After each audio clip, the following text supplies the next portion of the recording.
Assalamualaikum warahmatullahi wabarakatuh.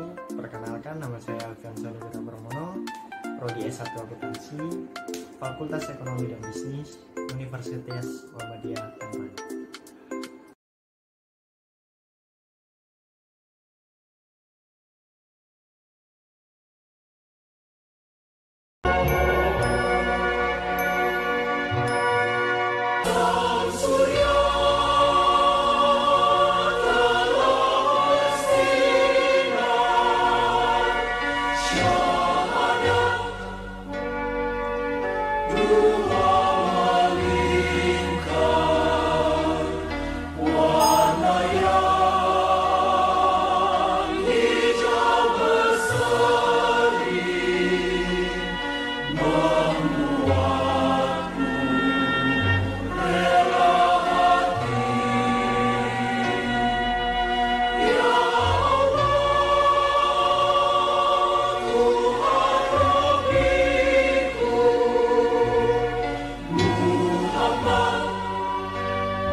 Assalamualaikum warahmatullahi wabarakatuh. Kembali lagi di channel YouTube Accounting OMT. Kali ini akan dibahas tentang bagaimana caranya mendapatkan jurnal internasional berbayar secara gratis cukup hanya dengan handphone dalam waktu yang cukup singkat, sekitar 10 detik. Baik, langsung saja kita mulai. Pertama, klik titik 3 yang ada di kanan atas tampilan handphone, lalu masuk ke situs desktop, dicentang, kemudian nanti tampilannya akan menyesuaikan seperti tampilan desktop pada umumnya.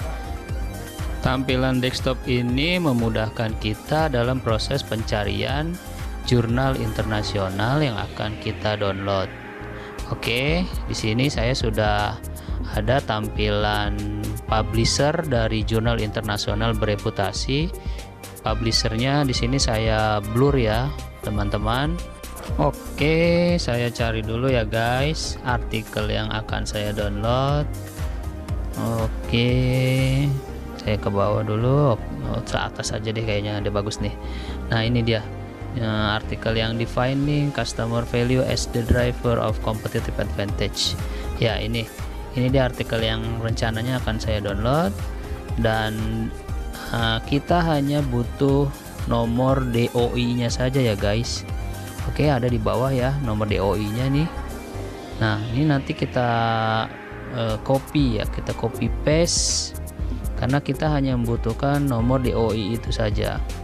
DOI itu adalah kepanjangan dari Digital Object Identifier, di mana DOI ini adalah sebuah alat pengenal yang nantinya akan mengarahkan pada lokasi dokumen elektronik berada. sehingga dokumen tersebut dapat dengan mudah untuk dicari dan didapatkan.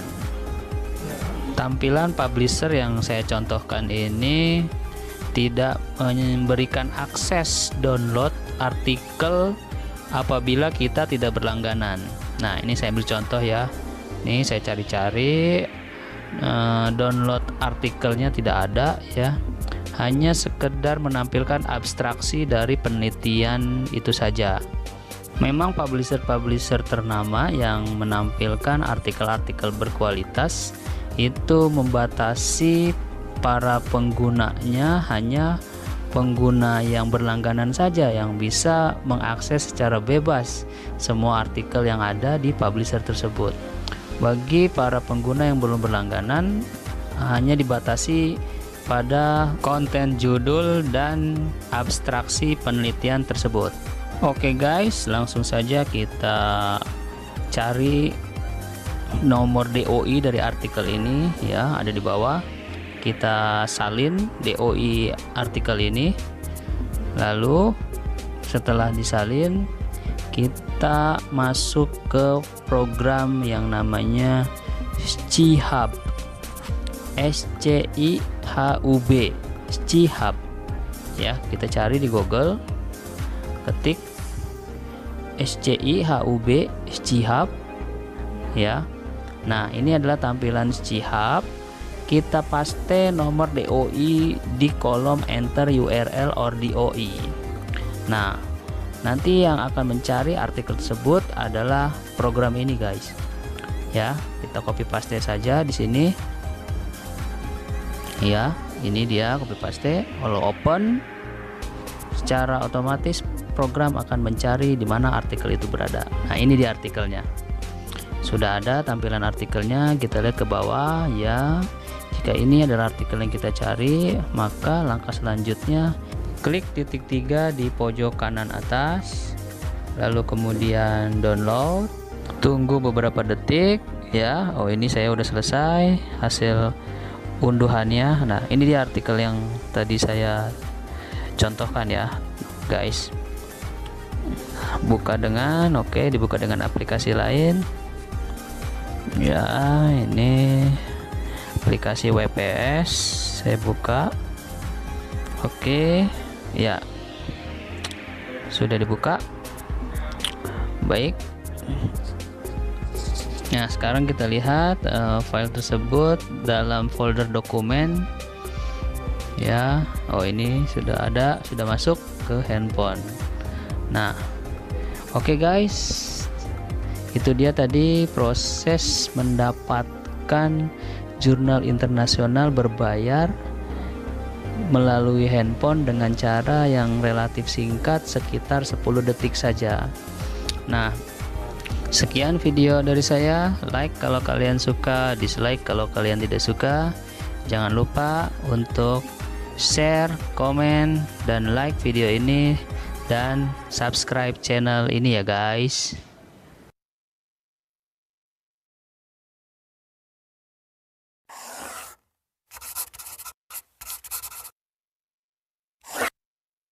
Assalamualaikum warahmatullahi wabarakatuh. Saya Siva Nur Fadila. Di sini saya akan mentutorialkan setup database Accurate dari input cara pembayaran dan kode pajak sampai dengan import daftar barang dan saldo persediaan awal barang dagang. Mari kita lihat.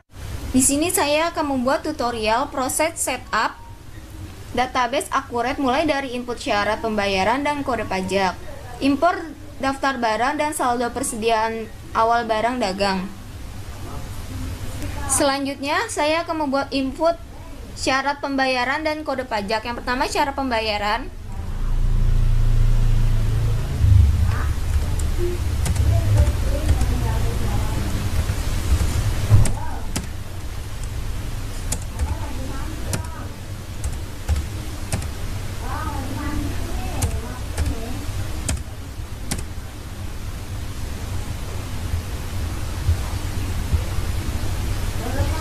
Selanjutnya saya akan menginput kode pajak.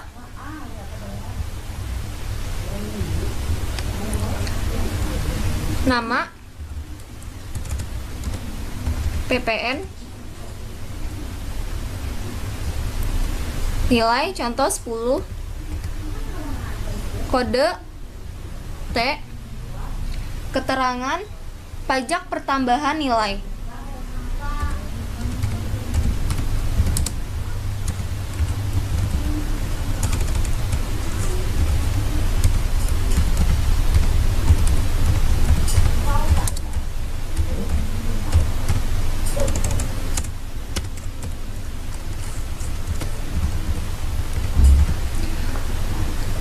Lalu, akun pajak penjualan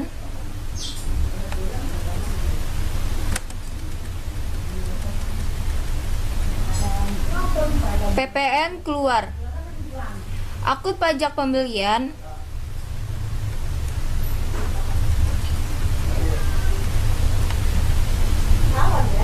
PPN masuk. Lalu kita klik OK. Lanjut. Tipe pelanggan umum, metode pengiriman kita menggunakan JNE. Klik lanjut.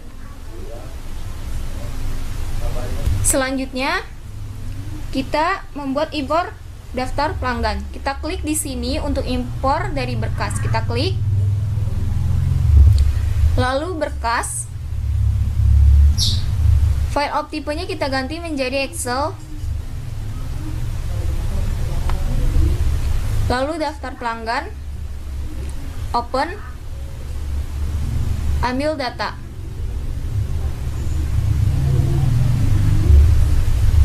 Lalu kita ke data sumber untuk menghapus baris nomor pelanggan. Klik kanan, hapus, klik yes.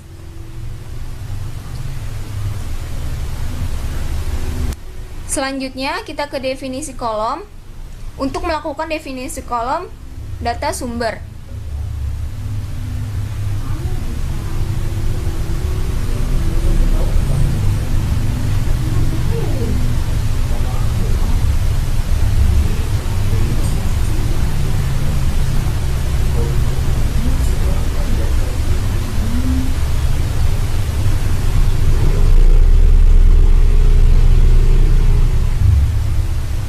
Lalu di sini data sumber rupiah, definisi rupiah.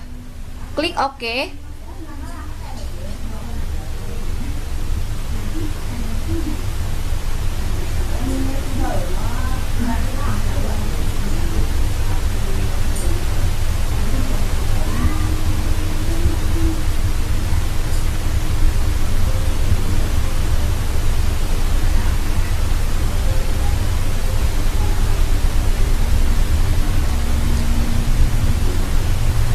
Lalu data sumber T, definisi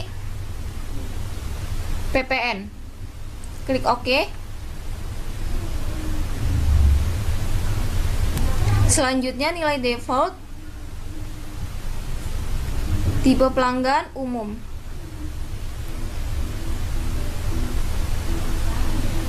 Lalu import. Jangan sampai ada data yang gagal. Klik OK. Lalu klik lanjut. Di sini saya akan import daftar pemasok. Kita klik di sini untuk impor dari berkas. Lalu kita klik berkas. File of tipenya kita ganti menjadi Excel. Lalu daftar pemasok, open, ambil data.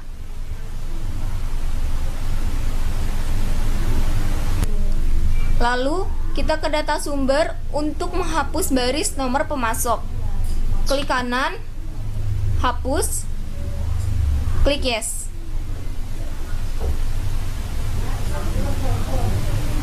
Kita ke definisi kolom untuk melakukan definisi kolom data sumber sesuai dengan akurat.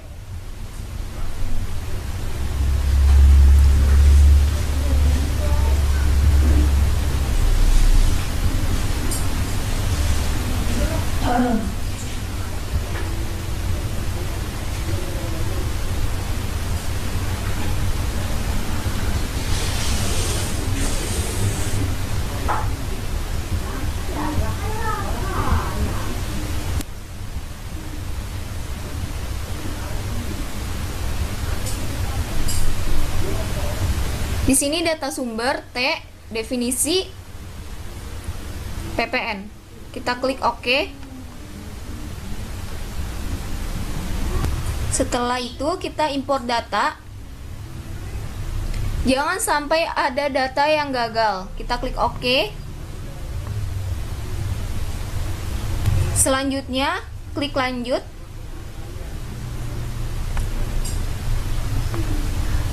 Lalu klik lanjut.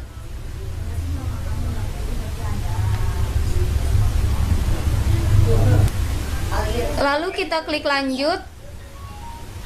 Di sini ada akun default barang, persediaan komputer,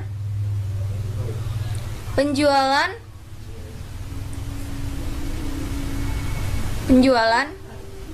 retur penjualan,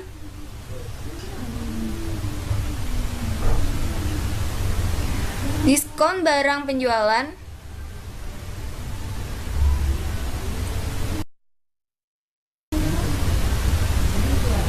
akun barang pengiriman, harga pokok penjualan,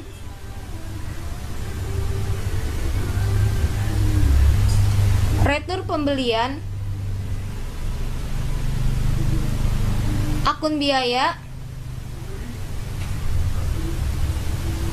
akun barang belum ditagih, jika sudah selesai maka kita klik lanjut. Klik lanjut. Di sini ada metode biaya. Saya akan menggunakan first in first out atau FIFO. Klik lanjut. Selanjutnya saya akan membuat impor daftar barang dan saldo persediaan awal barang dagang. Kita klik di sini untuk impor dari berkas. Lalu kita klik berkas. File of tipenya kita ganti menjadi Excel. Lalu daftar barang, klik open, ambil data. Kita ke data sumber untuk menghapus baris nomor barang. Kita hapus, klik kanan, klik yes. Lanjut saya ke definisi kolom.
Di sini ada data sumber T, definisi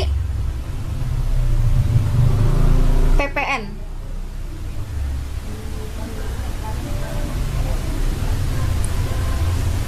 Klik OK.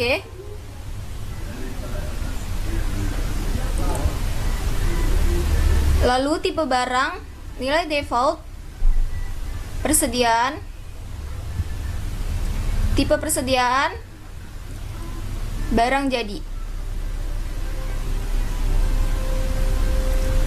Impor data.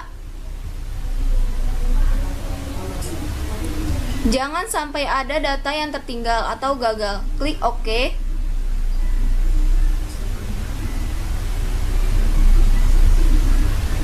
Itulah tutorial yang saya buatkan, semoga bermanfaat. Wassalamualaikum warahmatullahi wabarakatuh.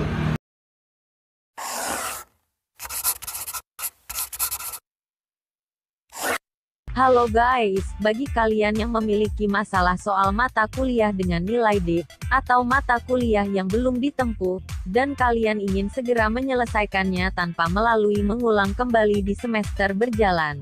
Berikut ini adalah solusi untuk menyelesaikan permasalahan tersebut, melalui cara semester antara perkuliahan bersama.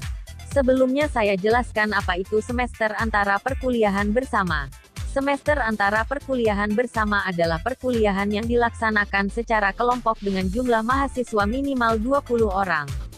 Semester antara perkuliahan bersama ini dilaksanakan pada saat libur perkuliahan setiap semesternya, dan diperuntukkan bagi mahasiswa seluruh tingkatan. Jumlah 20 orang di sini adalah hasil koordinasi kalian sendiri ya guys. Lalu kemudian melakukan pengajuan ke prodi. Oke guys, berikut prosedur pengajuannya. Cetak formulir pengajuannya di Siakat. Isi dengan lengkap formulir ini. Kemudian lakukan proses pembayaran ke nomor rekening yang tertera di sini ya guys. Detail biaya pembayaran bisa dilihat di kolom deskripsi video ini. Setelah itu, serahkan formulir pengajuan dan bukti pembayaran mata kuliah yang diajukan kepada prodi, dengan jumlah peserta minimal 20 orang. Dan kemudian prodi akan mengumumkan waktu pelaksanaan dan dosen pengampu semester antara perkuliahan bersama. Oke guys, demikian video prosedur ini disampaikan. Jangan lupa like, komen, share, dan subscribe, supaya kalian bisa dapat notifikasi video update penting lainnya.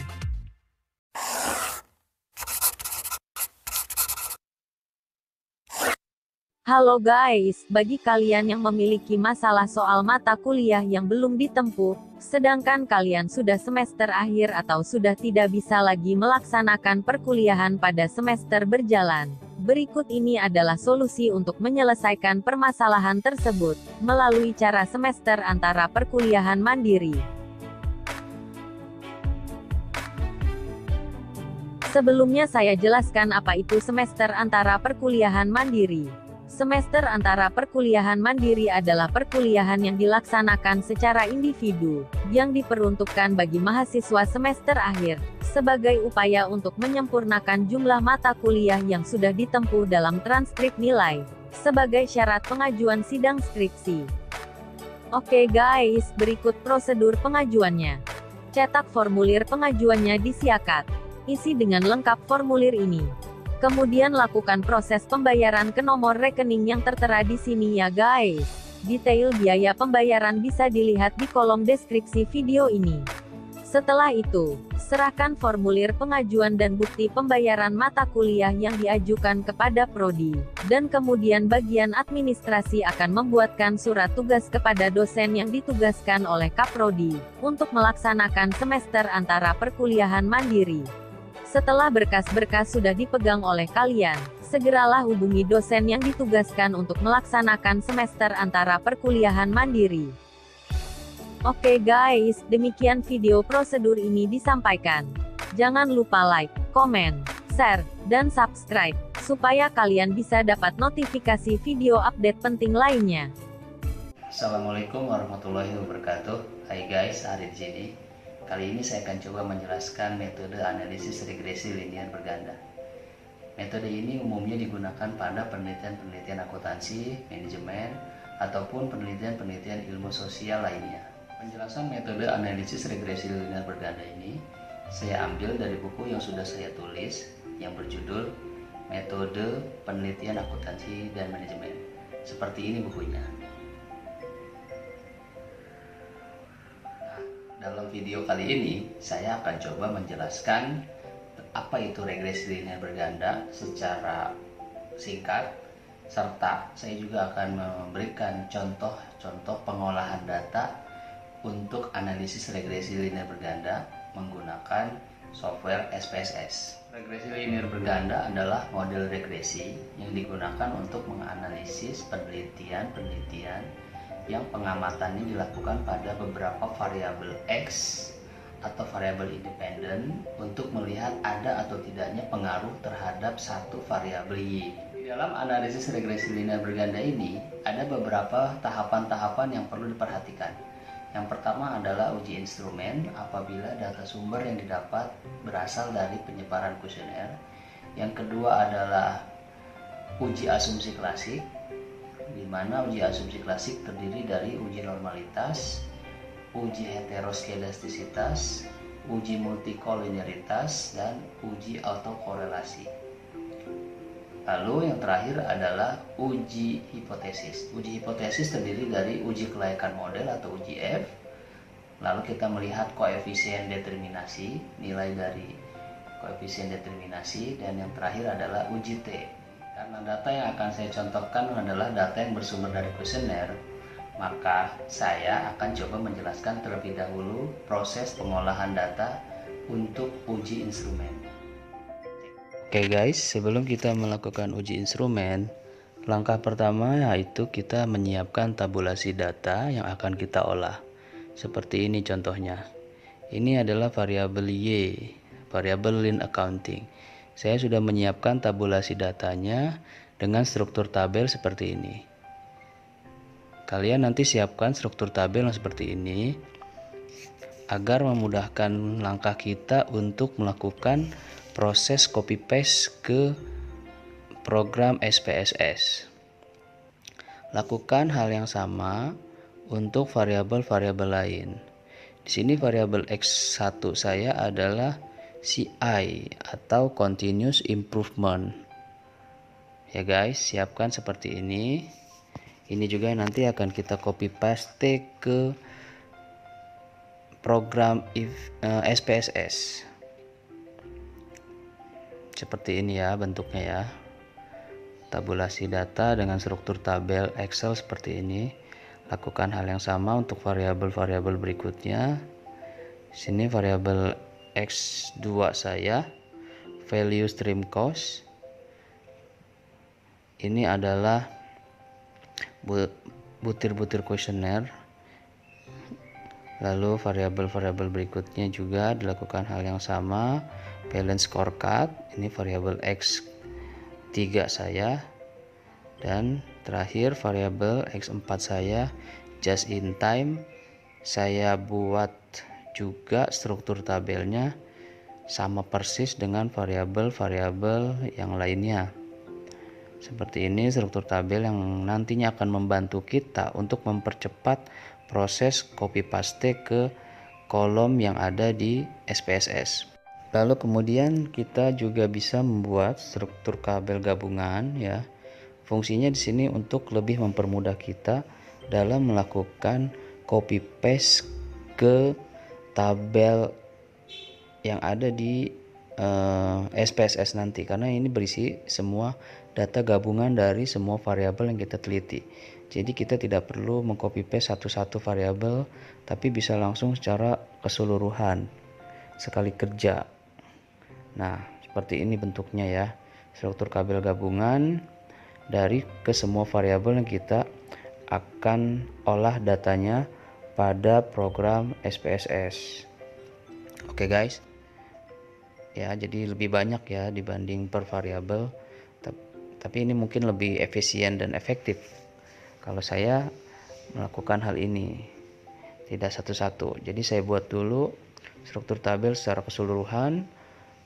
Saya siapkan program SPSS-nya, lalu saya copy paste sehingga prosesnya bisa langsung selesai. Oke guys, selanjutnya kita buka program SPSS. Oke guys, perlu kita ketahui uji instrumen ini penting dilakukan untuk penelitian yang sumber datanya berasal dari kuesioner, karena hal ini perlu dilakukan untuk melihat apakah butir pernyataan yang telah dibuat dalam kuesioner memenuhi syarat utama, yaitu validitas dan reliabilitas.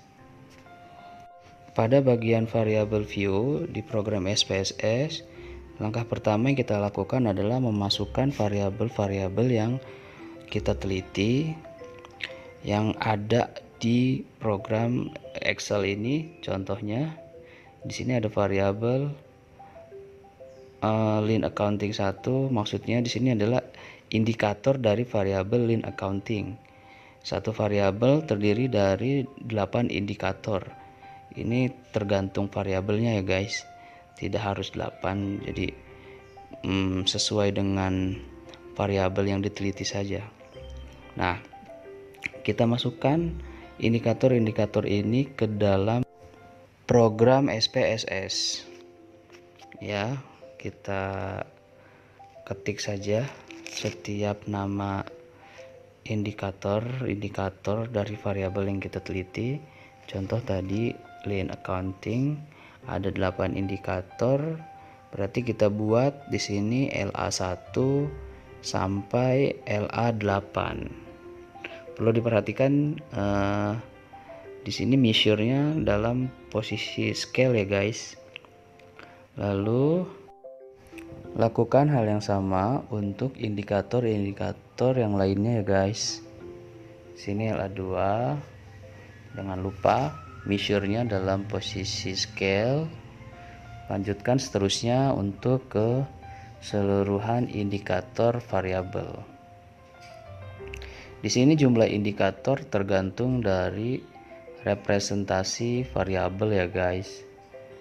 Tidak semua variabel jumlah indikatornya 8, tergantung dari penjabaran deskripsi variabel tersebut. Apakah 5 indikator saja sudah cukup menggambarkan deskripsi variabel tersebut atau memang bisa lebih. Sifatnya tergantung dari konsep teori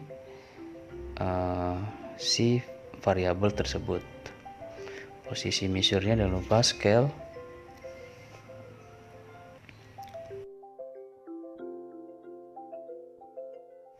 Begitu juga untuk variabel yang lainnya ya guys. Di sini indikator dari variabel X2 saya buat struktur tabel di SPSS-nya sama persis dengan indikator variabel X1 sebelumnya yang sudah saya buat.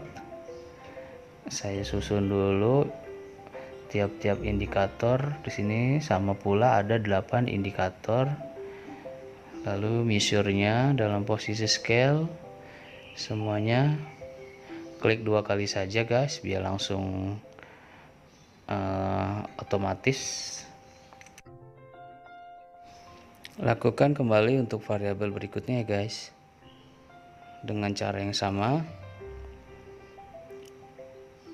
Jangan lupa measure-nya dalam posisi scale.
Kemudian selesai kita menginput keseluruhan indikator dari variabel yang kita teliti, kita rubah pada kolom desimal ini menjadi 0. Lakukan hal yang sama untuk keseluruhan indikator variabel yang akan kita teliti. Ya, jangan sampai salah guys ya. Sini dalam posisi 0 semuanya.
Setelah selesai semuanya, kolom desimal kita nolkan, kita masuk ke data view.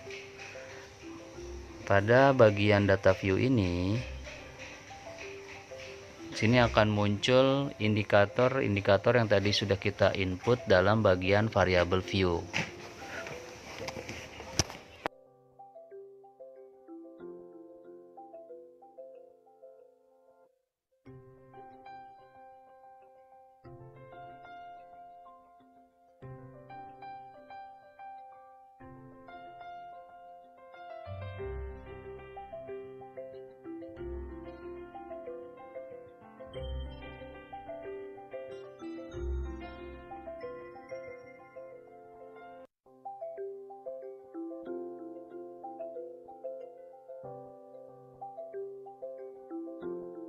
Kemudian kita copy paste data dari indikator setiap variabel yang kita buat dalam sheet gabungan. Kita copy datanya saja, karena nanti yang akan kita olah adalah data ini guys. Oke, copy semua, dipaste ke data view SPSS yang sudah kita siapkan. Oke guys, nah maka akan muncul seperti ini, persis seperti data gabungan yang ada di Excel. Ini maksud saya menganjurkan agar kita membuat data gabungan dalam format Excel terlebih dahulu, agar memudahkan kerja kita ketika nanti melakukan proses uji instrumen yang terdiri dari uji validitas dan reliabilitas dengan data yang bersumber dari indikator-indikator setiap variabel yang akan kita teliti. Seperti ini guys bentuknya.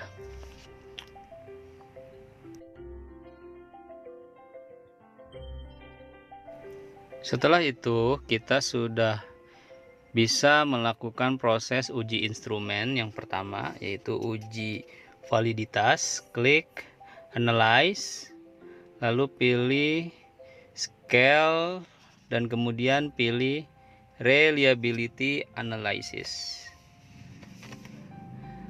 Nah, di sini blok butir pernyataan untuk setiap variabel. Contoh di sini variabel LA, Lean Accounting. Kita melakukan uji validitas ke semua indikator variabel. Di sini saya hanya menyontohkan yang variabel LA saja, karena pada dasarnya cara yang sama dilakukan untuk indikator-indikator variabel yang lain. Oke, sudah masuk ke dalam kolom item, kotak item sudah masuk, dan pastikan pada bagian menu model dalam kondisi alpha. Lalu klik statistik, maka akan muncul kotak dialog Reliability Analysis Statistik. Pada kolom descriptive for centang diberikan tanda centang. Perhatikan pada bagian descriptive for, di sini ada 3 kotak. Pastikan yang kita centang adalah pada bagian scale if item deleted.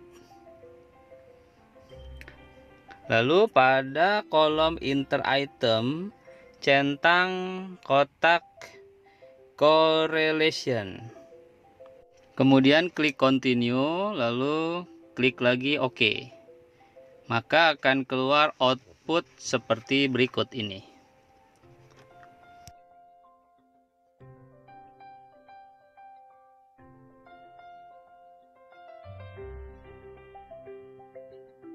Nah guys, kita di sini cari tabel item total statistik untuk melihat hasil dari uji validitas, di mana kita tadi melakukan pengujian uji validitas pada indikator variabel LA, Lean Accounting. Variabel Lean Accounting memiliki 8 indikator. Jadi di sini kita lihat ya, nilai dari kolom corrected item total correlation ini kita bandingkan dengan nilai R tabel. Untuk mendapatkan nilai R tabel, kita harus menghitung dulu berapa degree of freedom dari sampel yang kita miliki. Rumusnya adalah DF sama dengan N dikurang 2. Berarti N di sini adalah jumlah sampel. Saya menggunakan 100 sampel. 100 dikurang 2 berarti didapatlah nilai DF-nya itu sebesar 98. Kemudian nanti dibandingkan dengan jumlah signifikansi yang digunakan. Saya menggunakan signifikansi sebesar 5%. Jadi nanti di sini di tabel R kalian lihat pada baris 98 kolom 5%, maka didapatlah nilai degree of freedom sebesar 0,197. Maka di sini kita bisa lihat apabila ada nilai butir pernyataan yang di bawah 0,197, maka butir pernyataan itu dikatakan tidak valid. Maksud tidak valid adalah bahwa butir pernyataan dianggap tidak bisa dijadikan alat ukur penelitian. Lalu kita bisa lakukan kembali pengukuran uji validitas untuk instrumen variabel yang lain. Kalau tadi adalah variabel Lean Accounting, kita lakukan hal dan cara yang sama untuk variabel-variabel berikutnya. Lakukan dengan cara yang sama teman-teman semuanya. Sini intinya adalah setiap indikator semua variabel harus dikatakan valid. Tadi saya sudah jelaskan, valid ini artinya bahwa indikator-indikator tersebut apabila lolos dari uji validitas ini, maka indikator tersebut bisa dijadikan alat ukur untuk pengukuran variabel yang kita akan teliti.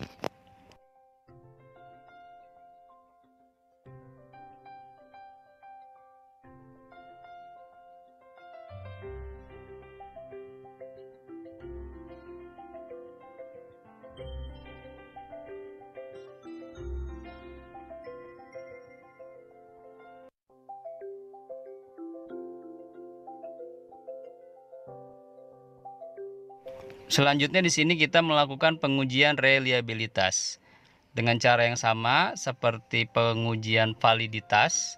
Pengujian reliabilitas di sini memiliki tujuan untuk mengetahui ada atau tidaknya kekonsistenan dari jawaban yang didapatkan walaupun kuesionernya ini digunakan berkali-kali kepada responden yang berbeda. Nah, di uji reliabilitas ini kita lihat tabel reliability statistik. pada kolom Cronbach alpha. Di sini didapat nilai Cronbach alpha sebesar 0,648. Nah, nanti nilai 0,648 ini kita bandingkan dengan nilai R tabel yang tadi ya guys, yang sebesar 0,197.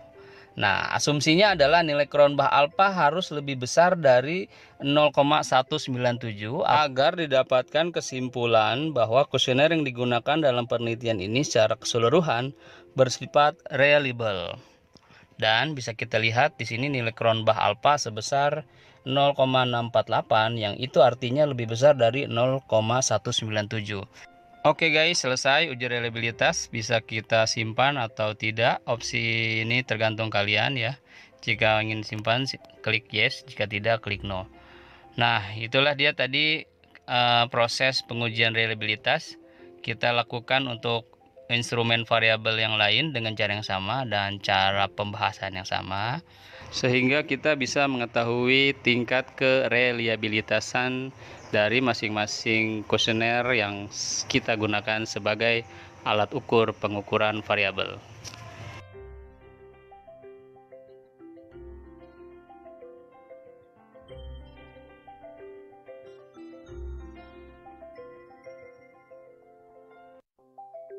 Dan setelah selesai melakukan pengukuran reliabilitas untuk seluruh variabel, maka yang perlu kita lakukan adalah jangan lupa di save ya guys hasil kerja ini, karena suatu saat mungkin bisa kita pergunakan kembali. Oke guys, sekian saja dari saya. Saya akhiri. Subhanakallahumma wa bihamdika asyhadu alla ilaha illa anta astaghfiruka wa atubu ilaik. Wassalamualaikum warahmatullahi wabarakatuh.